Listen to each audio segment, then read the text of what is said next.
حضرت عمر رضی اللہ تعالیٰ عنہ کے زمانے میں فتوحات بہت زیادہ ہو گئی، 22 لاکھ مربع میل میں سلطنت پھیل گئی، اور حضرت عمر کا وہی دستور اللہ کے نبی کے زمانے والا، مہینے میں ایک دن گوشت کھانا ہے، چھنے ہوئے آٹے کی روٹی نہیں کھانی ہے، اور سخت لباس پہننا ہے۔ تو صحابہ آپس میں جمع ہوئے کہ اب حضرت عمر کو اپنا رویہ بدلنا چاہیے، کوئی خادم ہو، کوئی غلام ہو، کوئی لباس اچھا ہو، کھانا اچھا ہو۔ آپس میں بات، اچھا بھی کون بات کرے؟ حضرت علی نے فرمایا کوئی نہیں مانیں گے، کہ نہیں ہم بات کرتے ہیں۔ اچھا کون بات کرے؟ تو سارے ڈر کے کہنے لگے ہم تو نہیں کرتے۔ اچھا بھائی کون بات کرے؟ چلو حضرت عائشہ سے کہتے ہیں، حضرت حفصہ سے کہتے ہیں وہ بات کریں، چونکہ وہ اللہ کے نبی کی بیگمات ہیں تو ان کا ضرور وہ خیال بھی کریں گے، پروٹوکول بھی دیں گے۔ تو ایک بیٹی ہے حضرت حفصہ، یہ دونوں امہات المومنین تشریف لائیں۔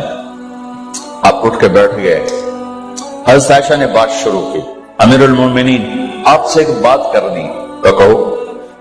کہ اللہ کے نبی کا دور تھا، دنیا آئی نہیں تو وہ فقر میں چلے گئے، پھر میرے باپ کا دور آیا تو دنیا کوئی نہیں آئی تھی، وہ بھی فقر میں چلے گئے۔ اب اللہ نے آپ کا دور ہمیں دکھایا ہے، ملک فتح ہو گئے، سونے چاندی کے ڈھیر لگ گئے، اور آپ اسی فقیری پر ہیں۔ ہم دونوں یہ عرض کرنے آئی ہیں کہ آپ اپنا طرز زندگی بدل لیں۔ تو ایک دم چہرے کا رنگ بدلا، فرمایا کس نے بھیجا ہے تم دونوں کو میرے پاس؟ تو حضرت عائشہ نے کہا پہلے آپ ہاں نہ کریں پھر ہم بتائیں گے کس نے بھیجا ہے۔ فرمایا اگر مجھے ان کے تم نام بتاؤ نا تو میں مار مار ان کے چہرے لال کر دوں جنہوں نے تمہیں میرے پاس بھیجا ہے۔ پھر ان کے آنسو بھر آئے، پھر فرمایا میری بیٹی حفصہ، میں عائشہ سے نہیں تجھ سے بات کرتا ہوں، تو بتا، تو گھر والی ہے۔ زندگی میں اللہ کے نبی نے 2 ٹائم کھانا کھایا، کبھی 2 ٹائم کھانا کھایا؟ اللہم نعم، کا جی نہیں کھایا، نہیں کھایا۔ تمہیں پتا ہے نا صبح کھاتے تھے شام نہیں کھاتے، کا جی شام کھاتے تھے صبح نہیں کھاتے تھے، ٹھیک ہے نا، کا جی تمہیں پتا ہے نا میرے نبی کے پاس ایک ہی پہننے کا جوڑا ہوتا تھا۔ حفصہ تیرے گھر میں نبی کے 2 جوڑے تھے یا ایک تھا؟ ایک تھا، کہ اسی کو خود دھوتے تھے، نوکر نہیں دھوتا تھا، بیگم نے خود دھوتے تھے، سکھاتے تھے، پہن کے باہر آتے تھے۔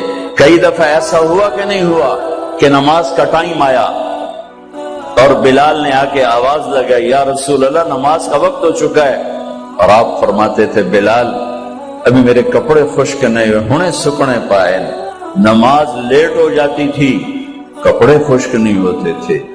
اور تمہیں وہ دن تو یاد ہوگا کہ ایک دفعہ جوڑا بھی نہیں تھا، ایک چادر ہی تھی، اسی کو گلے میں اور بدن پہ لپیٹ کے نماز پڑھائی تھی۔ اور تمہیں وہ بھی یاد ہوگا کہ ایک دفعہ چادر بھی نہیں تھی تو ایک انصاری عورت سے کپڑے ادھار مانگ کے جا کے نماز پڑھائی تھی۔ تجھے یاد ہے حفصہ میرے نبی نے کبھی ٹیک لگا کے کھانا کھایا؟ تو یاد ہے کبھی ٹیک لگا کے کھانا کھایا؟ ہمیشہ ایسے جھک کے کھانا کھایا کہ میں غلام ہوں، غلاموں کی طرح کھاؤں گا۔ ایک دفعہ تو نے ٹیبل پہ رکھ دیا تھا اور کہا یا رسول اللہ آپ ذرا آرام سے کھا لیں، تو آپ نے کھانا اٹھا کے زمین پہ رکھ کے کہا تھا حفصہ میں غلام ہوں، میں غلاموں کی طرح کھانا کھاؤں گا۔ تجھے وہ بھی یاد ہوگا تیرے گھر میں میرے نبی کا بستر کیا تھا بتا؟ کہ یہ ایک ٹاٹ تھا، ٹاٹ جو دن میں پھیلا دیتی تھی، رات کو دوہرا کر دیتی۔ کا اچھا وہ رات یاد ہے جب تو نے اسی ٹاٹ کی ایک کی بجائے 2 تہ لگائی تھی، اور صبح اللہ کے نبی نے پوچھا تھا حفصہ میرا بستر تبدیل کر دیا؟ کہ نہیں یا رسول اللہ وہی ہے، میں نے ایک کی 2 تہ لگا دی تاکہ آپ کے لیے تھوڑا نرم ہو جائے۔ کہ نہیں حفصہ اس سے جیسا پہلے تھا ویسا ہی کر دو، میں رات کو اٹھ کے اللہ سے باتیں کرتا ہوں، اس کی نرمی نے مجھے اٹھنے میں ذرا رکاوٹ پیدا کی۔ یہ باتیں میں ٹھیک کہہ رہا ہوں؟ کہ جی ہاں ٹھیک۔ کہ تو اب تم مجھے کہنے آئی ہو کہ میں راستہ بدل لوں؟ حفصہ جنہوں نے تمہیں بھیجا ہے، عائشہ جنہوں نے تمہیں بھیجا ہے انہیں بتاؤ۔ 3 دوست تھے، 3 مسافر تھے، ایک ان کی منزل تھی، ایک ان کی راہ تھی، ایک ان کی ڈگر تھی، اس پر ایک چلا اور چلتے چلتے چلتے اپنی منزل پہ پہنچا۔ اللہ کے محبوب پھر دوسرا چلا اور اسی ڈگر پہ چلا اور چلتے چلتے اپنی منزل پر پہنچا ابو بکر صدیق اب تیسرا چل رہا ہے، اگر انہی کی راہ پہ چلے گا تو ان تک پہنچے گا، ادھر ادھر ہو گیا دھول بھٹک جائے گا، انہیں جا کے بتا دو کہ جس راہ پر میرے دونوں ساتھی چلے میں اسی پہ چلتا رہوں یہاں تک کہ میرا اللہ مجھے میرے ساتھیوں سے ملا دے۔